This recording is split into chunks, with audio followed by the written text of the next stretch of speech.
J'ai pas l'habitude de vous demander comment vous allez, alors je vais vous poser la question, comment allez-vous? Ça va? Bien. Moi aussi.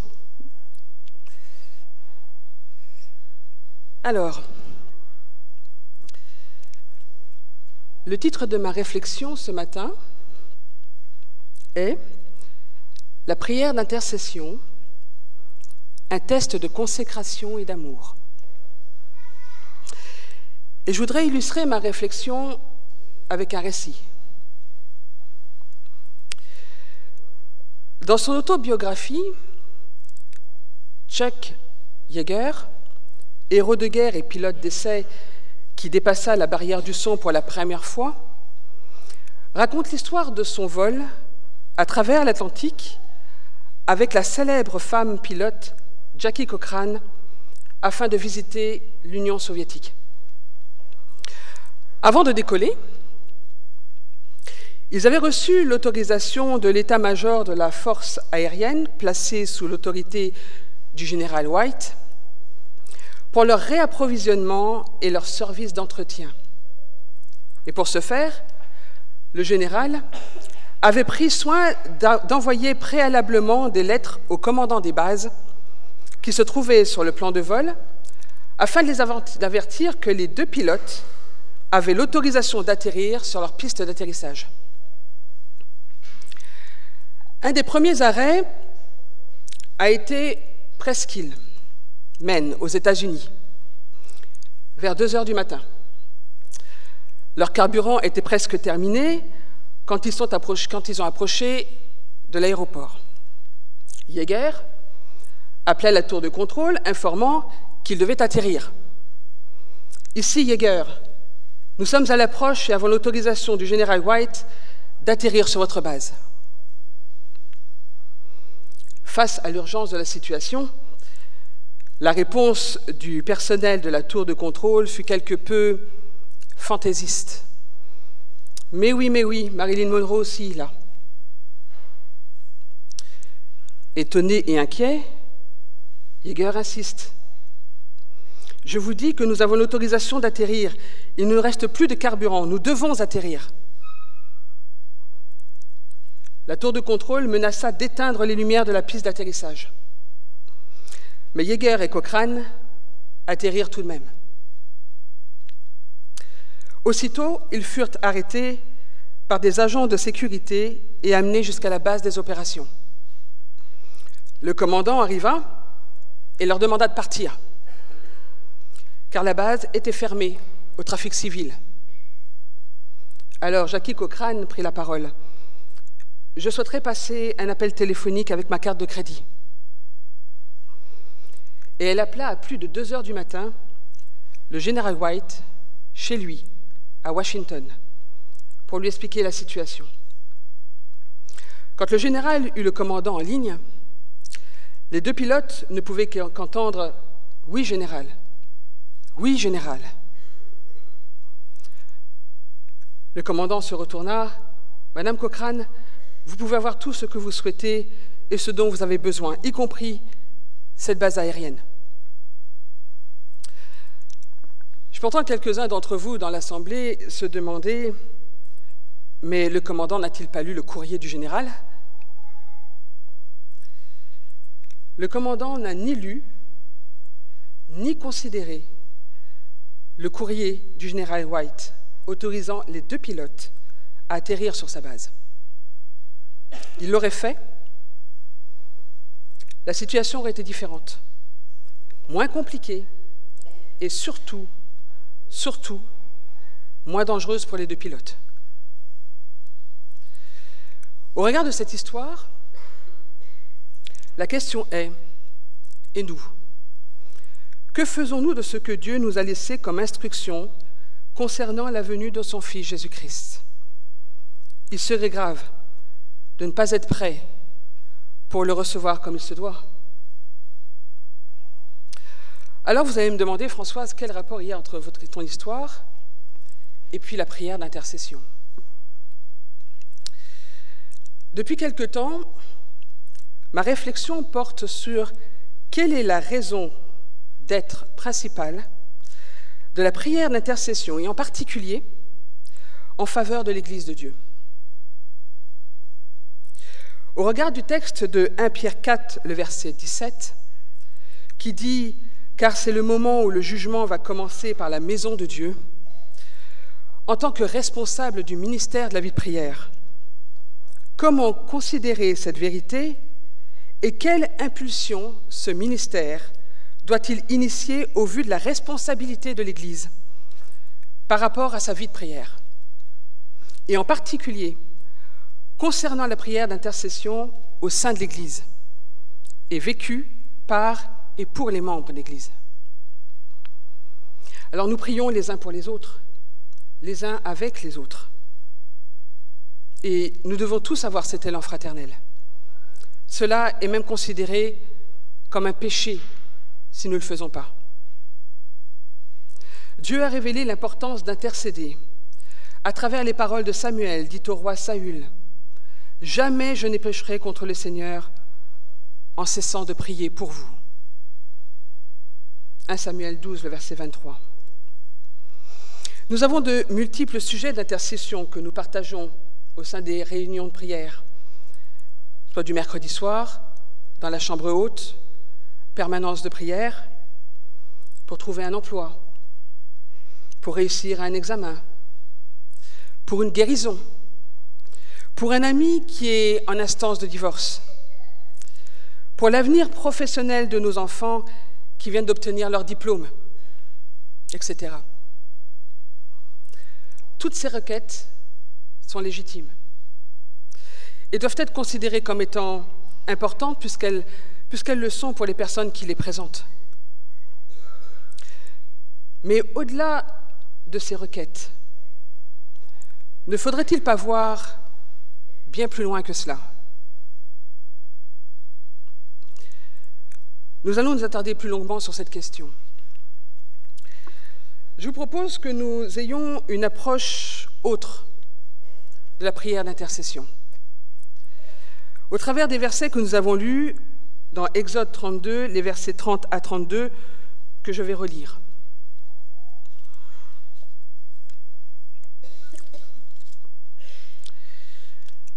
Le lendemain, Moïse dit au peuple, « Vous avez commis un grand péché.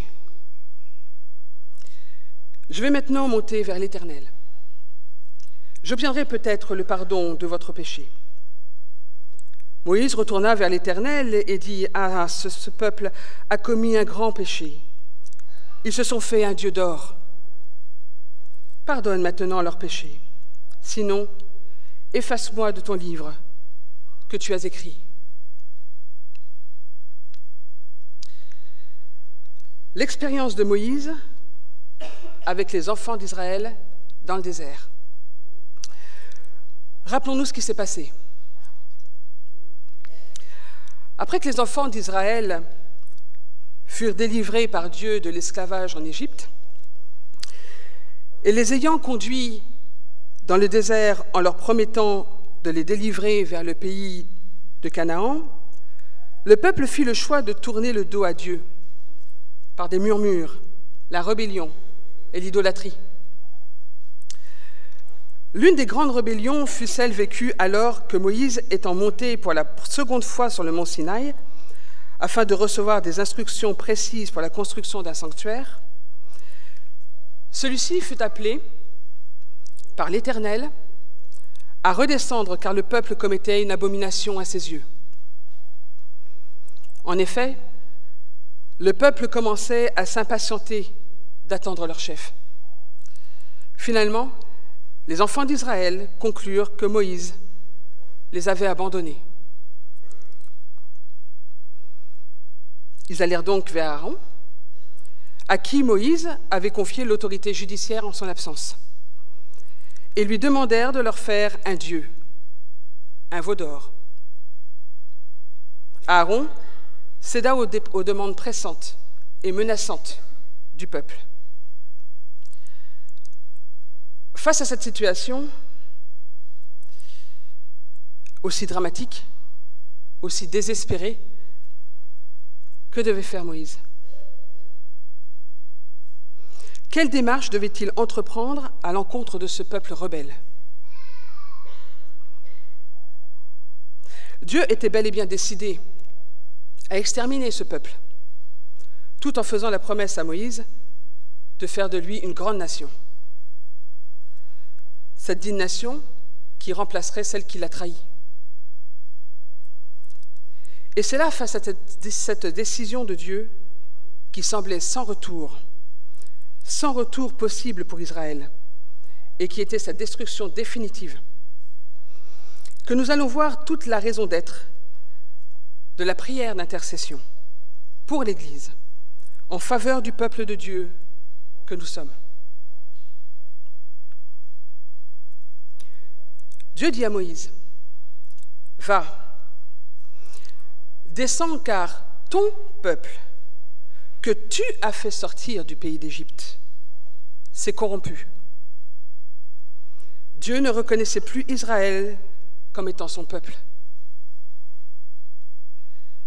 Il lui dit encore, « Je vois que ce peuple est un peuple au cou raide. Maintenant, laisse-moi. Ma colère va s'enflammer contre eux et je les consumerai. Et je ferai de toi une grande nation. »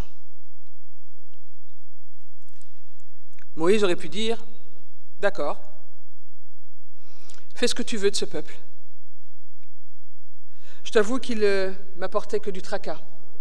En plus, il est ingrat et il n'arrête pas de se plaindre. Alors fais bon comme tu le veux, fais comme bon te semble. » Il aurait pu dire cela. Mais au lieu d'avoir cette attitude, Moïse, serviteur du Seigneur, plaça le peuple au centre même d'une démarche d'intercession pour une raison, le sauver de la mort.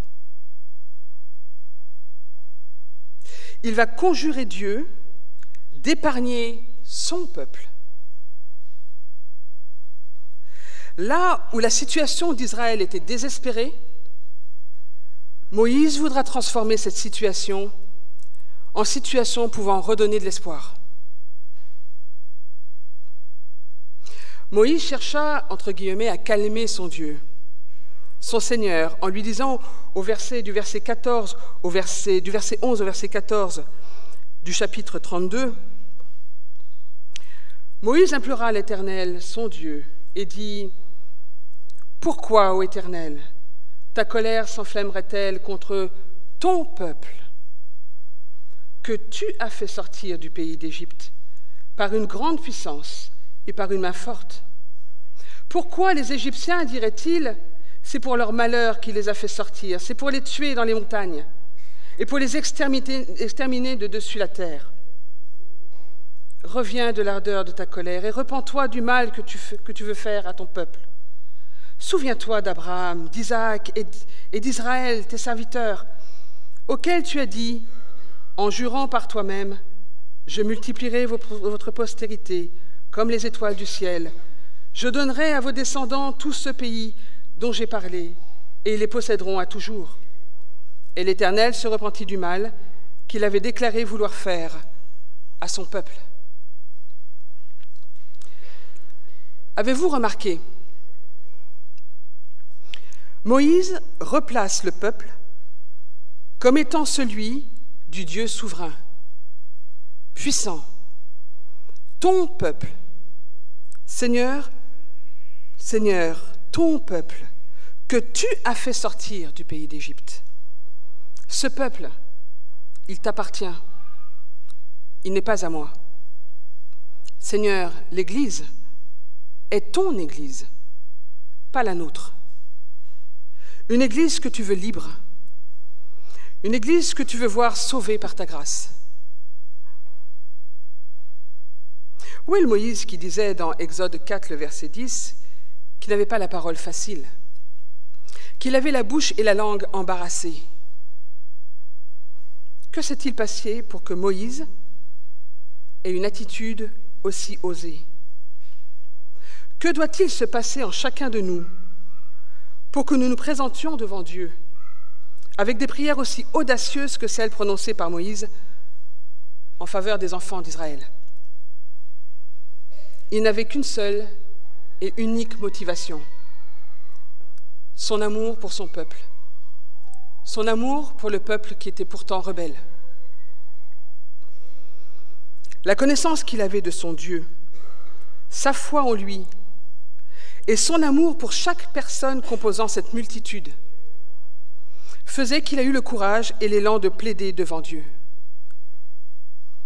Moïse a agi par amour pour ce peuple parce qu'il avait compris et accepté que Dieu lui-même est amour. Au sein de notre Église,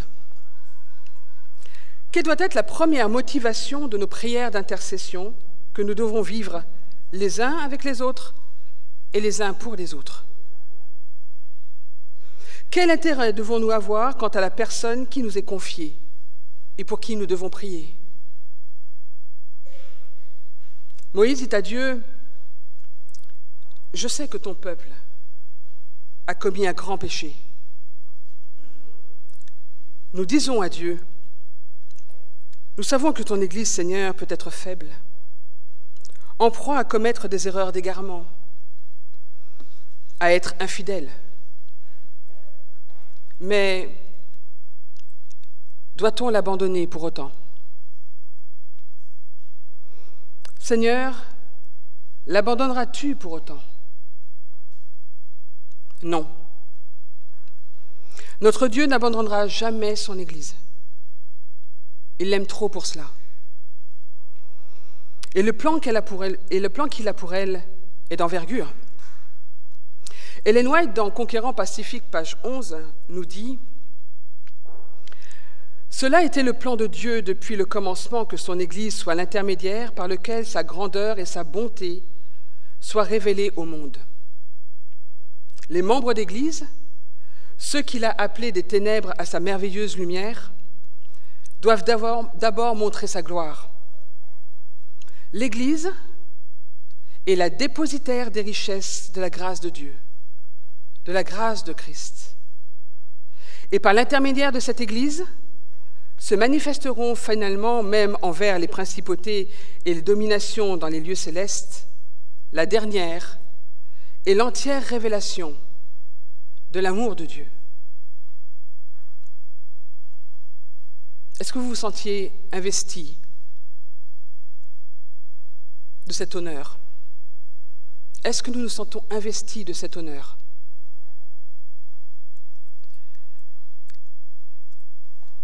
Et nous, aimons-nous l'Église? L'aimons-nous au point de considérer que le salut des membres doit être notre préoccupation première et que cela doit transparaître dans nos intercessions au-delà de nos différentes requêtes? Nos prières d'intercession doivent être comme des bouées pour chacun d'entre nous, afin que nous demeurions à la surface des flots mugissants. Nos prières d'intercession doivent permettre de voir bien plus loin et d'amener la personne pour qui nous prions bien plus loin que sa demande. Car la finalité ne s'arrête pas à l'exaucement du sujet de prière énoncé.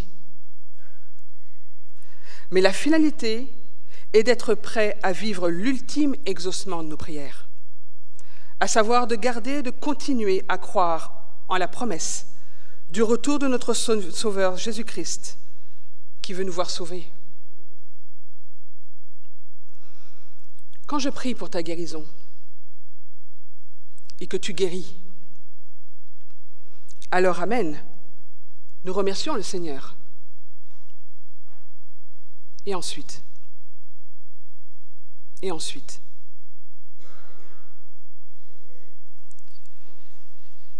la motivation de Moïse pour le peuple était le « et ensuite ». Et cela est tellement vrai qu'il est allé encore plus loin dans sa demande auprès de Dieu. Au verset 32, il nous dit « Ils se sont fait un Dieu d'or. Pardonne maintenant leurs péchés, sinon, efface-moi de ton livre que tu as écrits. Dans le livre de vie dont Moïse parle, étaient inscrits les noms de ceux qui sont entrés au service de Dieu. Y étaient soustraits tous ceux qui avaient repoussé les appels du Saint-Esprit et s'étaient obstinés à marcher dans leur propre voie. Or Moïse ne pouvait pas supporter de voir le peuple subir le sort réservé à ceux qui désobéissent à Dieu, c'est-à-dire la mort éternelle. Il demanda donc à Dieu d'effacer son nom avec les noms de ceux qui ont apostasié. Certes, le salut est individuel. Mais notre responsabilité est de veiller à ce que chacun d'entre nous ne perdions pas ce salut. Voilà la raison d'être de la prière d'intercession au sein de l'Église. Dorénavant, quand nous prions pour une sœur ou un frère, ou avec une sœur ou avec un frère, quel que soit le sujet, ayons le cœur de Moïse. Un cœur rempli d'amour pour cette sœur ou ce frère. Plaidons pour qu'elle ou qu'il conserve le dépôt précieux qu'a laissé Dieu par son Fils, à savoir la promesse qu'il revient bientôt, et quelles que soient les difficultés vaincues,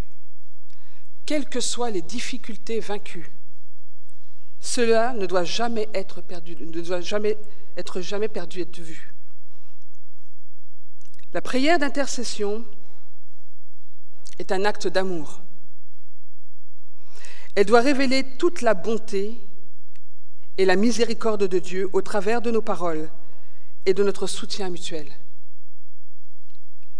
La prière d'intercession doit nous maintenir dans l'espérance et le combat de la foi. La prière d'intercession doit nous faire considérer la personne plus importante que nous-mêmes. La prière d'intercession doit nous faire considérer la croissance et l'édification spirituelle de la personne comme étant le sujet prédominant. La prière d'intercession doit révéler notre propre consécration.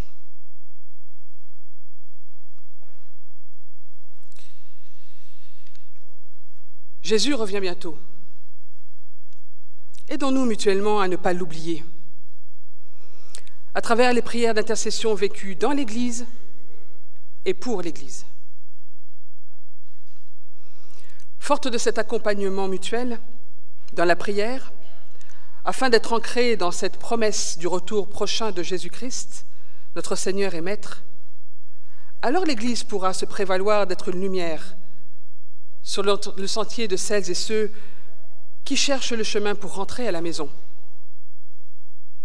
Ces personnes qui sont à l'extérieur et qui nous attendent. La prière d'intercession est un élément majeur dans le ministère de la réconciliation auquel nous sommes appelés. Dans 2 Corinthiens 5, le verset 18 et 19, il est dit « Et tout cela vient de Dieu, qui nous a réconciliés avec lui par Christ et qui nous a donné le ministère de la réconciliation. Car Dieu était en Christ, réconciliant le monde avec lui-même, en n'imputant point aux hommes leurs offenses. Et il a mis en nous la parole de la réconciliation. » Que voulait Moïse en plaidant pour le peuple, sinon de le voir réconcilié avec son Dieu et Dieu avec lui, par amour? Jésus-Christ est mort afin de réconcilier l'humanité avec Dieu. Et jusqu'à présent, il intercède pour nous dans le lieu très saint du sanctuaire céleste, afin que cette réconciliation demeure. Dans Romains 8, le verset 34, il nous est dit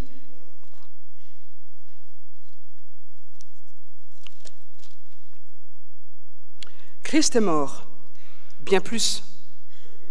Il est ressuscité, il est à la droite de Dieu et il intercède pour nous. Ce que Dieu attend de son Église aujourd'hui, c'est de vivre cette réconciliation à l'intérieur, par nos prières ferventes, afin de demeurer en lui, ne faire qu'un avec lui, et lui avec nous, pour que nous soyons prêts à le rencontrer. Si nous vivons une telle réconciliation au sein de l'Église, par notre vie de prière, comment nos semblables ne pourront-ils pas être convaincus que Jésus, qui est le chemin, la vérité et la vie, soit vivant dans son Église? Comment ne pourront-ils pas être convaincus que c'est par son Église, dirigée par l'Esprit Saint, que des âmes seront sauvées de la condamnation éternelle? Je le répète, Dieu, par son Fils, aime son Église, malgré ses imperfections, qui gérera lui-même en son temps. Dieu aime l'Église de Neuilly. Et nous, aimons-nous l'Église de notre Seigneur? Si nous répondons oui, alors ne la laissons pas dépérir. Ne la laissons pas en danger, ne la mettons pas en danger. Faute de ne pas avoir lu le courrier, la Sainte Parole, afin de connaître les instructions de Dieu pour son peuple, faute de ne pas considérer l'état spirituel des membres qui s'y trouvent. Prenons soin des uns des autres, plaidons les uns pour les autres. Ayons foi dans le rayonnement que cela engendrera sur l'extérieur, car assurément, cela ne restera pas sans effet. La vision du ministère de la vie de prière fédérale est « Prenons goût à la prière ». La vision du ministère de la vie de prière de l'Église de Neuilly est... Est-ce que vous vous souvenez de la vision du ministère de la vie de prière de Neuilly? Soyons des passionnés de prière. Cette année, l'équipe du ministère, qui est au service de son Église, qui est à votre service, va affiner sa vision et vous propose ceci. Soyons la sentinelle de nos frères et sœurs au travers de la prière d'intercession, afin qu'aucun de nous ne dévie de sa course pour le salut. L'équipe du ministère sera tout au long de cette année plus dans une action de, comment dirais-je, de garde rapprochée vis-à-vis des âmes de cette Église. Nous prierons pour vous et avec vous.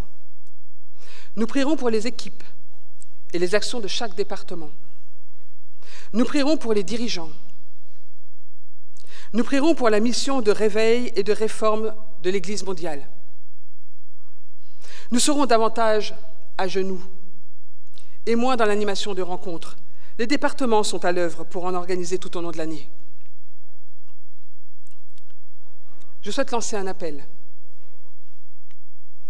Le ministère a besoin de renforts, a besoin de sentinelles. Alors venez me voir si vous voulez répondre à cet appel.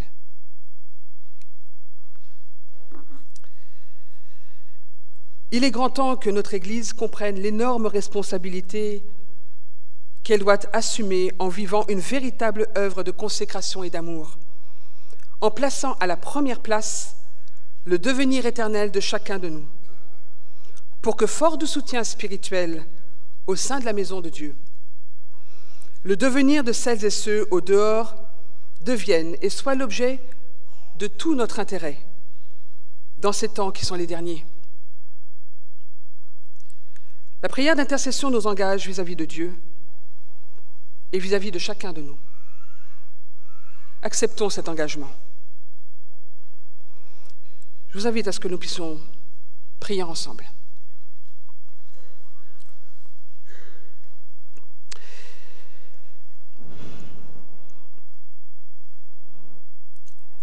Par tes grandes compassions, Seigneur, écoute. Seigneur, pardonne ton Église. Pardonne l'Église de Neuilly. Seigneur, sois attentif. Agis et ne tarde pas, par amour pour toi, ô Éternel. Car ton nom est invoqué en cet instant et sur ton peuple. Que ton Saint-Esprit nous donne davantage le cœur de Moïse. Et prions pour le salut de chacun de nous et pour les âmes qui sont encore égarées. Amen.